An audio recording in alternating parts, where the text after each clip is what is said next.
en contra de lo que tienen que llamar a una sesión extraordinaria para votar sobre Venezuela. Sí.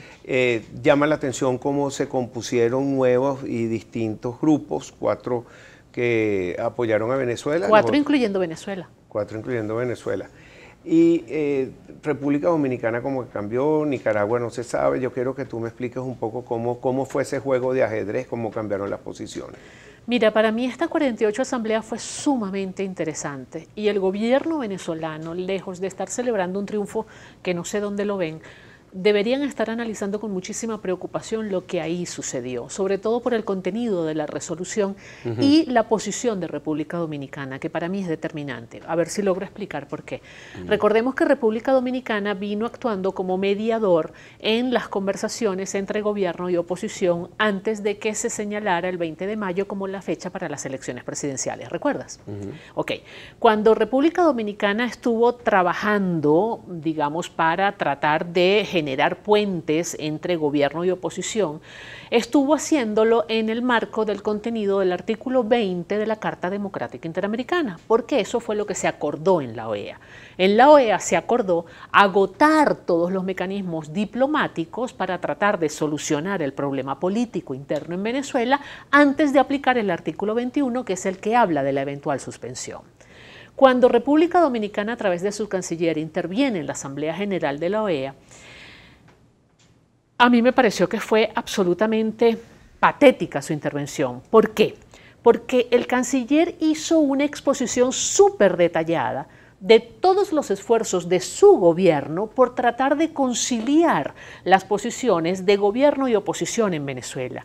Inclusive explicó todos los esfuerzos que hizo el gobierno de República Dominicana para evitar que las elecciones del 20 de mayo se dieran de la manera en que se dieron, para favorecer la participación de todos los partidos políticos, para evitar que hubiese líderes inhabilitados políticamente.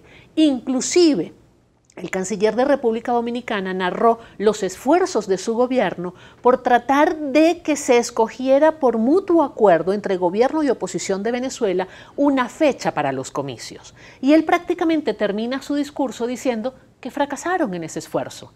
Cuando el canciller de República Dominicana dice que fracasaron en ese esfuerzo, está cerrando la posibilidad de que la OEA siga en el artículo 20 de la Carta Democrática Interamericana. Es decir, imagínate que la aplicación de la Carta Democrática Interamericana es como una suerte de escalera. ¿Ok? Tú empiezas por introducir el tema, un consejo permanente, una reunión de cancilleres, llegas al artículo 20. El último peldaño es la convocatoria a una Asamblea General Extraordinaria y la aplicación del artículo 21 que supone la suspensión.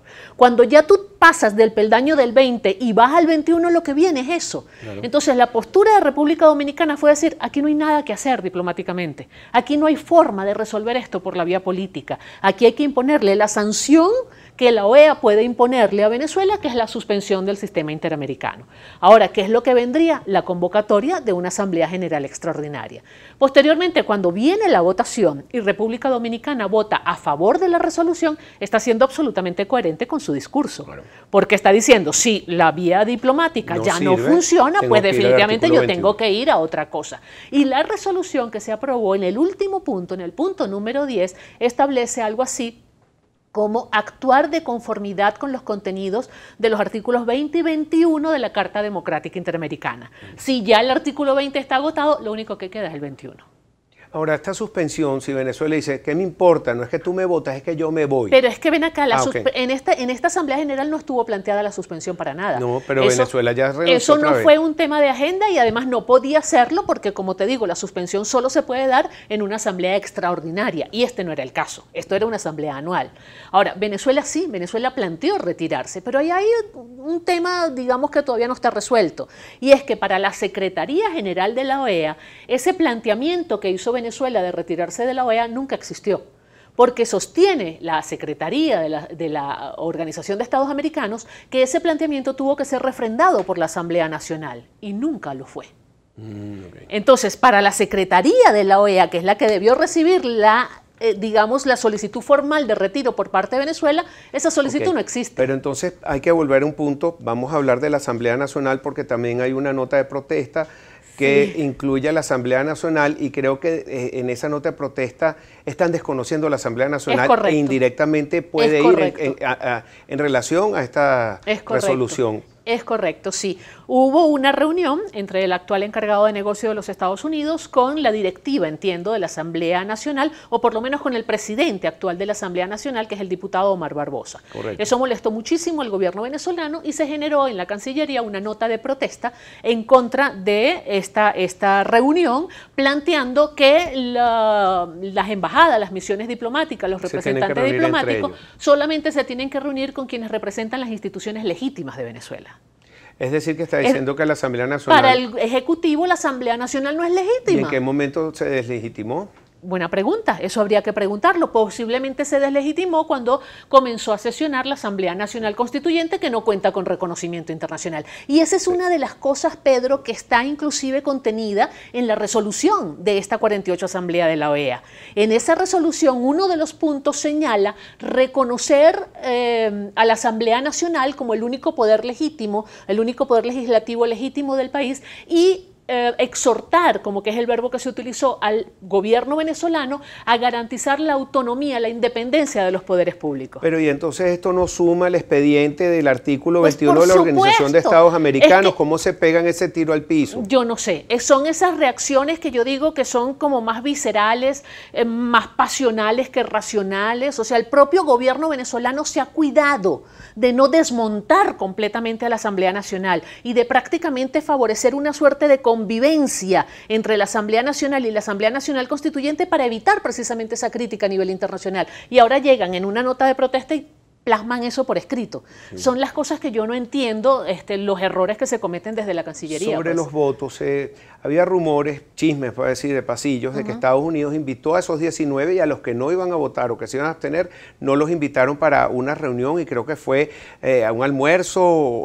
¿Qué sucedió ahí? Mira, no sé si eso será verdad o mentira, pero sí es absolutamente normal que exista lo que se llama lobby, ¿no? Eso se hace siempre antes de cada reunión multilateral. En este tipo de eventos, generalmente lo más importante son las reuniones más pequeñas, que se van generando, digamos, al margen del gran evento central. Exacto. Porque en esas reuniones pequeñas es donde se logran, digamos, los consensos necesarios para después producir las votaciones que se producen en la Asamblea General. Tuvimos ayer al presidente de Fede Cámaras, que llegaba de la OIT. No es tu tema, déjame hacerte la presentación y después tú me dices. En la OIT están aplicando el artículo 26, donde están obligando que hay una reunión tripartita, envían a unos especialistas a hacer lo que dice una encuesta en francés, pero en realidad van a investigar, no tienen que estar autorizados a entrar al país, porque la última vez no los autorizaron, pero pueden estar cerca, pues Aruba, Colombia, eso. Si ellos determinan de que en Venezuela no hay esa gobernabilidad y que no hay esa reunión tripartita, entonces pueden ir al Tribunal de la Haya, y ahí está donde entra tu tema, porque la Haya ya pasa más allá de lo vea a la ONU, a la Organización de Naciones Unidas.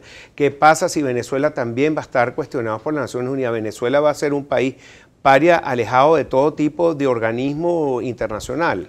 Puede hacerlo. A ver, la posibilidad de que Venezuela, digamos, llegue a ser sancionada o suspendida dentro de la Organización de Naciones Unidas es absolutamente nula. Esa posibilidad no existe.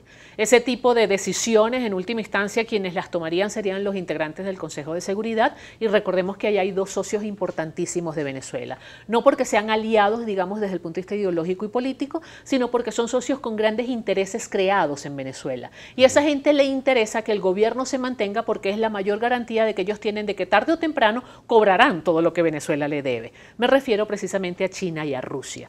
Entonces, la posibilidad de que eso llegue a ese nivel y se discuta y se genere una sanción dentro de Naciones Unidas es muy remota, por no decir prácticamente imposible. Pero sí, el hecho de que llegue, por ejemplo, al Tribunal de la Haya es altamente significativo, porque sería un pleito más en el cual se ve envuelto demasiados frentes abiertos, y todos tienen que ver con violaciones de normas internas e internacionales. Vamos a una pausa, regreso, tenemos el tema de Colombia, las elecciones, también que ingresaron en la OTAN, y cuál es la relación de esa OTAN con Venezuela, que están protestando. Este ajedrez de 3 dimensiones que estamos jugando en el plano internacional con Giovanni Michele. Ya regresamos.